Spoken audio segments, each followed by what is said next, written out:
Hi, in this video, I'm going to compare the HDR tone mapping performance of two LG OLED displays. The C2, which has a peak brightness of around 800 nits, and the newer G5, which reaches up to 2500 nits.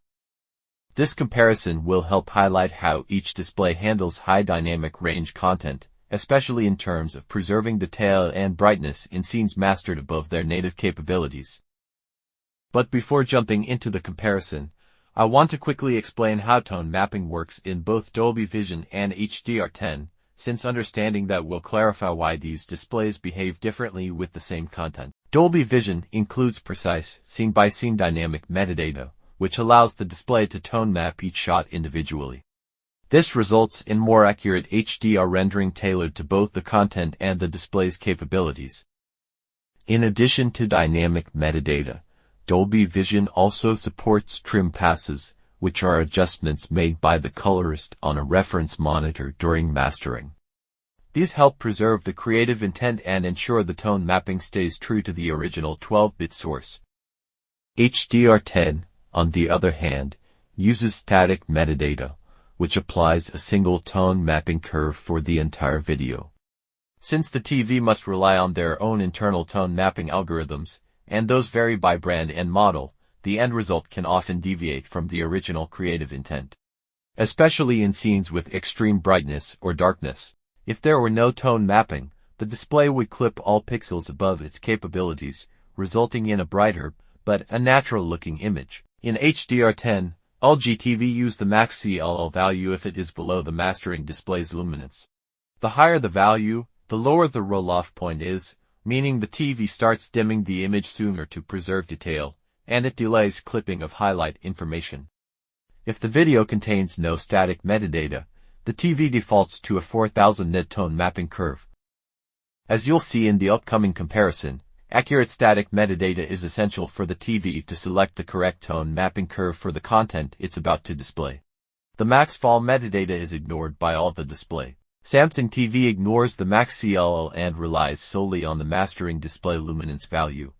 If no static metadata is present, they default to the most aggressive tone mapping curve based on a 10,000 nit mastering display, resulting in a darker image with earlier roll-off point. Comparisons were done using a DSLR with locked exposure and image settings. Playback was through a Yugu's M6B Plus running Corelix CP-MA14, with an altered Dolby Vision metadata and HDR10 pass-through. Displays are the LG OLED C2 and LG OLED G5. The G5 had about 100 hours of usage and wasn't calibrated. The C2 was factory reset. Both used the default out-of-the-box filmmaker mode.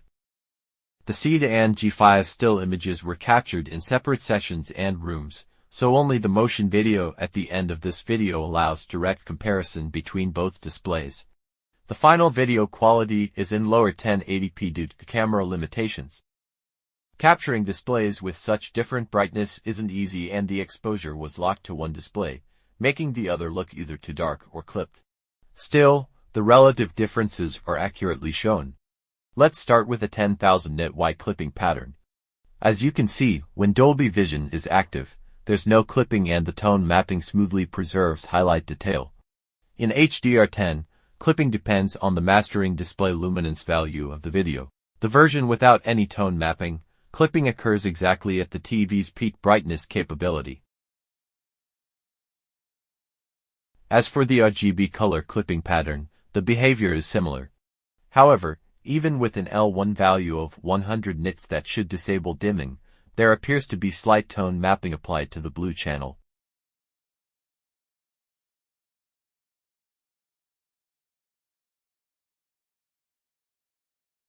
Right off the bat, this Harry Potter shot shows how the 800 nit C2 struggles to display it without clipping in HDR10 when using the original max CLL value.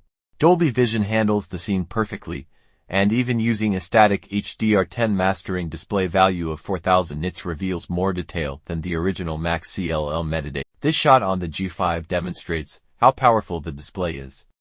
Even without tone mapping, it's able to render the image without clipping. The following images are from the Spears and Munsell DV montage.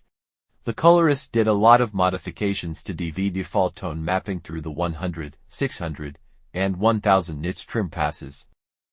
There is a trim control that hasn't worked on LG TVs since 2022, chroma weight. Also, the G5 has one more non-working trim control, saturation gain. It's important to note that the Spears and Munsell clip was mastered using the older and buggy CMV 2.9 algorithm. The metadata specifies a mastering display luminance of 4000 nits, and as shown in my level 1 response testing, this combination can cause unnecessary dimming, especially since the 2.9 metadata doesn't seem to respect the G5 actual Dolby Vision target brightness of 2550 nits. After completing this photo comparison session, I immediately regretted not using the generated CMV for 0.0 metadata.